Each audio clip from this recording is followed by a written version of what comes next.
આજે આપણે અમેરિકામાં ઇમિગ્રેશનને લઈને સર્જાયેલી એક નવી અને અત્યંત જટિલ પરિસ્થિતિ વિશે વાત કરવાના છીએ, જે દરેક ભારતીય જ્યાં અમેરિકાની અંદર તે રહે છે તેમને જાણવી ખૂબ જરૂરી છે.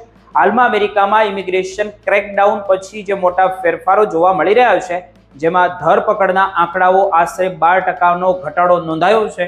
પરંતુ આ આંકડાઓ જોઈને રાજી થવા જેવું નથી, કારણ કે ગ્રાઉન્ડ રિયાલિટી હજુ પણ એટલી જ કડક અને ત્યાં ચિંતાજનક દેખાઈ રહી છે. તે જોવું ખૂબ જરૂરી છે.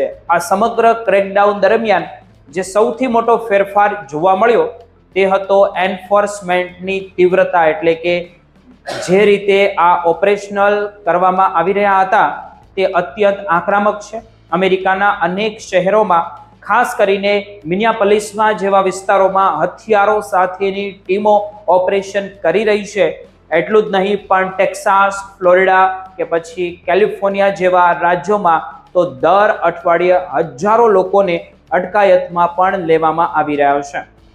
આ operations immigration and custom enforcement એટલે કે આઈસ, હવે તેનું કદાચ નાઇસ કરી દેવામાં આવ્યું છે અને બોર્ડર પેટ્રોલ યુનિટ્સ દ્વારા સંયુક્ત રીતે ચલાવવામાં આવે છે. અને હવે માત્ર બોર્ડર સુધી મર્યાદિત નથી, પણ કાર્યસ્થળો અને જાહેર સ્થળો સુધી પહોંચી ગયા છે.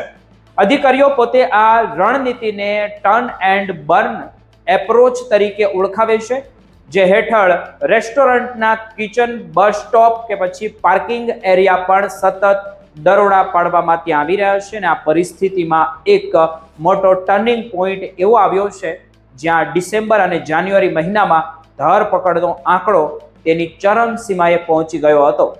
પરંતુ ત્યારબાદ મિનિયાપોલિસમાં જે 2 અમેરિકન નાગરિકોના મોતના કિસ્સા સામે આવ્યા પછી ભારે હોબાળો ત્યાં મચ્યો હતો અને જનતાનો એવો આક્રોશ સામે દેખાયો હતો કે ભલભલાના આંખો ફાટી રહે, જેમના કારણે પ્રશાસનને સિનિયર અધિકારીઓની જે અદલા બદલી કરવી પડી અને તેમની રણનીતિમાં થોડો સુધારો કરવો પડ્યો હતો.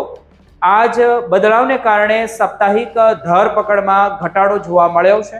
જે આંકડો પહેલા દર અઠવાડિયે સરેરાશ 8,347 હતો, તે ઘટીને હવે 7,369 સુધી પહોંચી ગયો છે.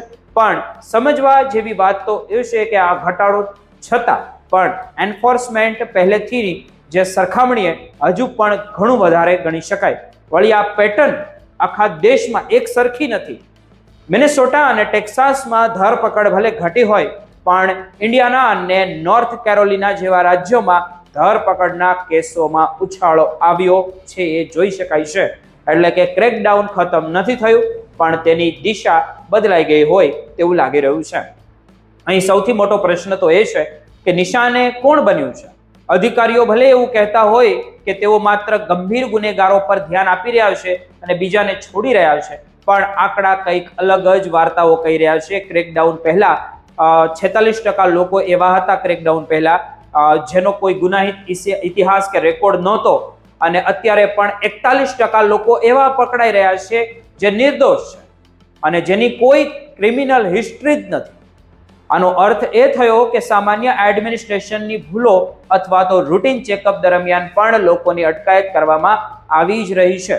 આ પરિસ્થિતિ ભારતીય પ્રોફેશનલ અને વિદ્યાર્થીઓ માટે ખૂબ જ ચેતવણીજનક છે, કારણ કે ઇમિગ્રેશન એન્ફોર્સમેન્ટ હવે માત્ર ગેરકાયદે એન્ટ્રી પૂરતું મર્યાદિત નથી રહ્યું, પણ જે ડોક્યુમેન્ટ્સ અને વિઝા કમ્પ્લાયન્સમાં નાની ભૂલ પણ તમને મુશ્કેલીમાં મૂકી શકે છે.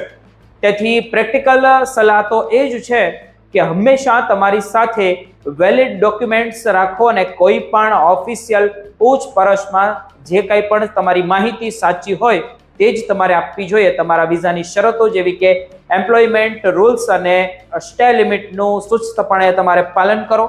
આ બધી જ બાબતો પરથી સ્પષ્ટ તો એ થાય છે કે સિસ્ટમ અત્યારે અત્યંત કડક મોડમાં છે અને ભલે ધરપકડમાં 12%નો ઘટાડો દેખાયો હોય, પણ જોખમ હજુ ટળ્યું નથી.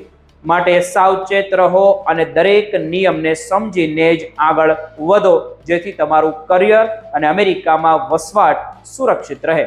આ માહિતી તમને કેવી લાગી કોમેન્ટ બોક્સમાં જરૂર તમે જણાવી શકો છો. કોઈ સવાલ હોય તો પણ કરી શકો છો. આભાર.